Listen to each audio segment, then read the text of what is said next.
কোটা সংস্কারের আন্দোলন চলতেছে। আপনারা জানেন যে গতকালকেও বিভিন্ন জায়গায় মারামারি হয়েছে, আমরা অনেকেই নিউজে দেখছি।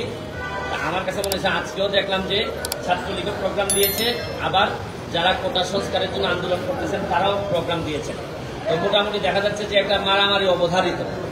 এই পর্যায়ে আমার কাছে মনে হয়েছে যে আমি একজন এমপি হিসাবে আমার কিছু কথা বলা দরকার। প্রথম যে কথাটা বলতে চাই যে মাননীয় প্রধানমন্ত্রী, সরকার প্রধান, উনিও কোটা সংস্কারের কথা বলেছেন। যারা আন্দোলন করতেছেন তারাও একটা যৌক্তিক সংস্কার চাচ্ছেন।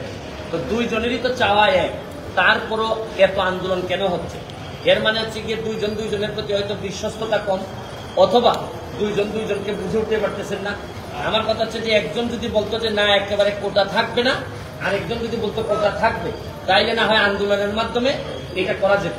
এখন প্রশ্ন হচ্ছে গিয়ে যে যারা প্রথমে আন্দোলন শুরু করছিলেন তাদের এই আন্দোলনকে অনেকেই আমরা যৌক্তিক মনে করছি, কিন্তু যখন এই আন্দোলনটাতে যখন রাজাকার স্লোগান চলে আসলো, যখন দেখা গেল যে সরকার বিরোধী, দেশ বিরোধী কিছু মানুষও এই আন্দোলনের সাথে জড়াই গেছে, তখন তো আর সরকার বসে থাকতে পারে না। তখন মনে হয়েছে যে এই আন্দোলনটাকে একটা সরকার বিরোধী আন্দোলন, কোটা সংস্কারের আন্দোলন রেখে এটা একটা সরকার বিরোধী আন্দোলনের দিকে মনে হচ্ছে, এবং সরকার তাই মনে করতেছে, আমার এদের আচরণ দেখে মনে হইতেছে।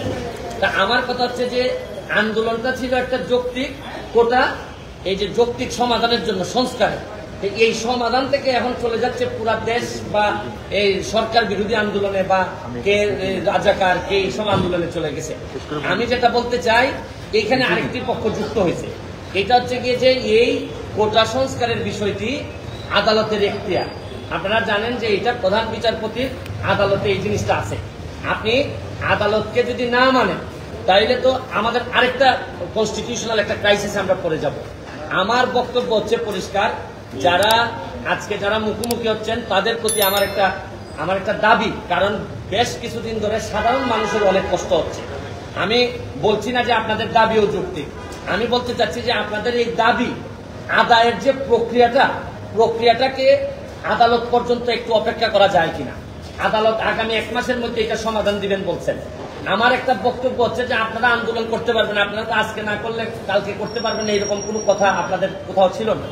আপনারা আদালতটা দেখেন, মাননীয় প্রধানমন্ত্রী নিজেই কিন্তু কোটা বাতিল করে উনি কিন্তু এই আপনারা জানেন গেজেট প্রকাশ করেছেন, এটা কিন্তু উনিই করেছেন, এবং আমার বিশ্বাস উনি আবার একটা যৌক্তিক সমাধান উনি দিতে পারবেন।